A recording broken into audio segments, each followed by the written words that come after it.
3월 25일 금요일 은혜와 회복을 위한 가정 예배를 함께 드리겠습니다. 주님이 가르쳐 주신 기도를 하겠습니다. 하늘에 계신 우리 아버지, 아버지의 이름을 거룩하게 하시며 아버지의 나라가 오게 하시며 아버지의 뜻이 하늘에서와 같이 땅에서도 이루어지게 하소서. 오늘 우리에게 일용할 양식을 주시고 우리가 우리에게 잘못한 사람을 용서하여 준 것 같이 우리 죄를 용서하여 주시고 우리를 시험에 빠지지 않게 하시고 악에서 구하소서. 나라와 권능과 영광이 영원히 아버지의 것입니다. 아멘. 찬송가 347장 허락하신 새 땅에 찬송가 347장을 부르겠습니다.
오늘 하나님께서 우리에게 주시는 말씀은 여호수아 4장 19절에서부터 5장 1절까지의 말씀입니다.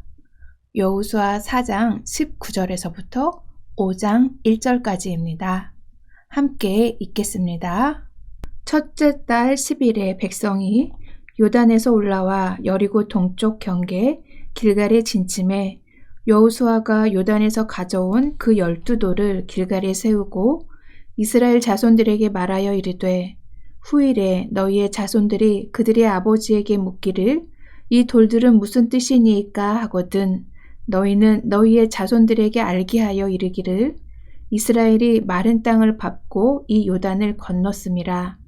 너희의 하나님 여호와께서 요단물을 너희 앞에서 마르게 하사 너희를 건너게 하신 것이 너희의 하나님 여호와께서 우리 앞에 홍해를 말리시고 우리를 건너게 하심과 같았나니 이는 땅의 모든 백성에게 여호와의 손이 강하신 것을 알게 하며 너희가 너희의 하나님 여호와를 항상 경외하게 하려 하심이라 하라.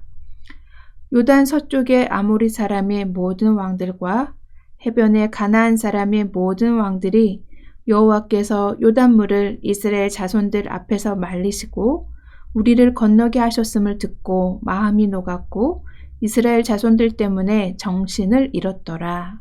아멘. 오늘 우리가 함께 읽은 본문 말씀은 여호수아 3장 1절에서부터 준비하여 건넜던 요단강 도하 기적을 마무리하는 내용입니다. 하나님께서는 요단강을 건너는 여호수아에게 두 가지 미션을 주셨습니다.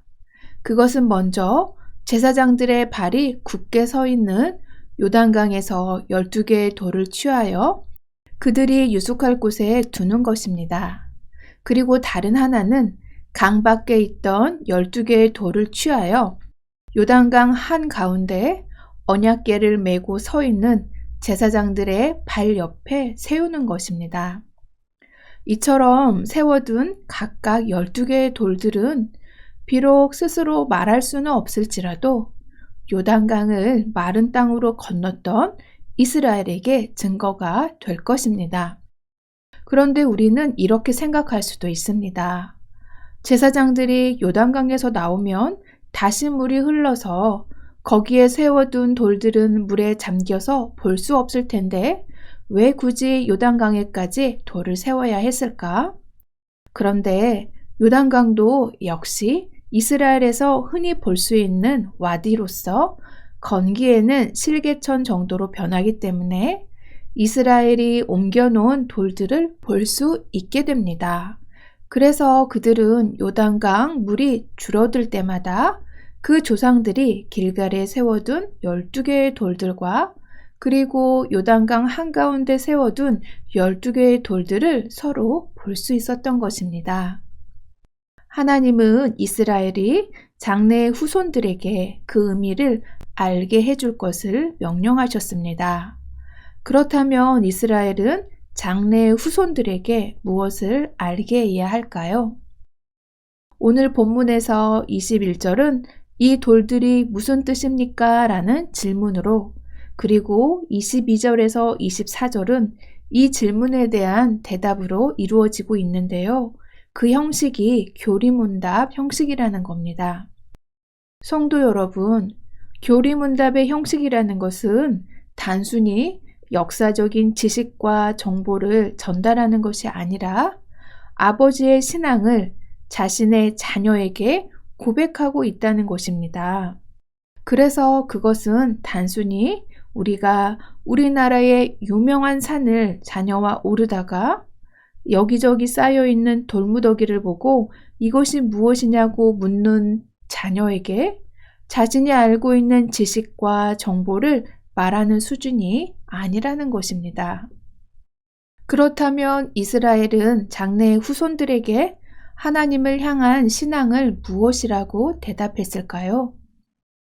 먼저 질문을 받은 아버지는 자신의 자녀에게 하나님은 이스라엘을 위해서 능력을 행하시는 살아계신 주님이시라고 대답합니다.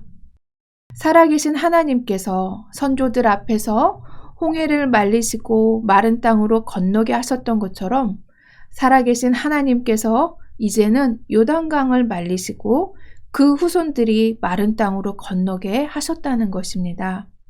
특히 22절과 23절에서 요단강을 말리시고 그들로 하여금 마른 땅을 건너게 하셨다는 것을 반복적으로 강조하고 있는 것을 볼 수 있습니다. 이처럼 마른 땅을 강조하는 것은 이스라엘이 요단을 건널 때에 물이 언덕에 넘치는 우기였는데 이처럼 마른 땅이 되게 하신 것은 오직 그 백성을 위해서 능력을 행하시는 살아계신 하나님의 역사라는 것을 강조하는 것입니다. 이처럼 하나님을 살아계신 주님이라고 고백하는 것은 구약 성경에서 8회 정도 기록되어 있는데요. 특별히 여호수아는 3장 10절에서 요단강 도하를 앞두고 이스라엘 백성들에게 살아계신 하나님이 너희를 위하여 일하실 것이라고 선포하였습니다. 그리고 이제는 이 고백이 여호수아만의 고백이 아니라 요단강을 건넌 이스라엘 후손들의 동일한 고백이라는 것입니다. 성도 여러분, 신앙 공동체에게 바로 이러한 모습이 중요합니다. 살아계신 하나님을 고백하고 경험하는 것이 단지 공동체의 리더나 소수의 고백에서 멈추는 것이 아니라 모든 구성원들이 함께 고백하고 또한 후손들에게 이어져야 한다는 것입니다. 이러한 일을 위해서 믿음의 선조들은 단순히 지식과 정보를 전달하는 것이 아니라 자신이 경험한 인격적인 하나님을 고백하고 자녀들도 동일한 하나님을 경험할 수 있도록 이끌어 주어야 합니다. 간절히 소망하기는 이러한 가정과 교회가 바로 우리의 가정, 우리의 교회가 되기를 기도합니다. 그런가 하면 이스라엘은 질문하는 그들의 자손에게 하나님은 온 땅의 주님이시라고 대답합니다. 바로 하나님은 강한 능력의 손으로 이스라엘뿐만 아니라 온 땅을 다스리시는 주님이시라는 겁니다. 하나님이 이처럼 주의 백성을 위해서 능력의 강한 손을 베푸셨을 때 가나안 땅의 이방 민족들은 두려워했습니다. 5장 1절은 이와 같은 그들의 모습을 마음이 높고 정신을 잃었다고 표현하고 있습니다. 성도 여러분, 그들이 이처럼 기절하기까지 두려워한 이유는 이스라엘 백성 때문이 아니라 그들을 위하여서 일하시는 여호와 하나님 때문이었습니다. 하나님께서 그 백성을 위해서 강한 손으로 역사하실 때 세상은 두려워할 수밖에 없습니다. 하지만 주님의 백성은 이를 통해서 하나님을 경외할 것입니다. 하나님을 막연하게 두려워하는 것과 하나님을 존중하고 사랑하는 가운데 경외하는 것은 다른 모습입니다. 오직 하나님과 인격적인 관계 안에 있을 때 하나님을 존중하고 사랑할 수 있습니다. 성도 여러분, 오늘 말씀을 통하여 우리는 무엇을 깨달을 수 있을까요? 주의 백성을 위해서 불가능한 일이 없으신 살아계신 하나님이 바로 우리의 주님이시라는 겁니다. 혹시 홍해와 요단처럼 인생 앞에 어려운 일을 경험하고 계신 분이 계십니까? 살아계신 하나님, 능력의 강한 손으로 온 땅을 다스리시는 하나님을 의지하시길 바랍니다. 하나님께서 주님을 의지하는 백성을 위해서 마른 땅을 허락하여 주실 것입니다. 함께 기도하겠습니다. 살아계신 하나님을 향한 신앙 고백이 우리 자녀들에게 잘 이어지게 하시옵소서. 기도하겠습니다.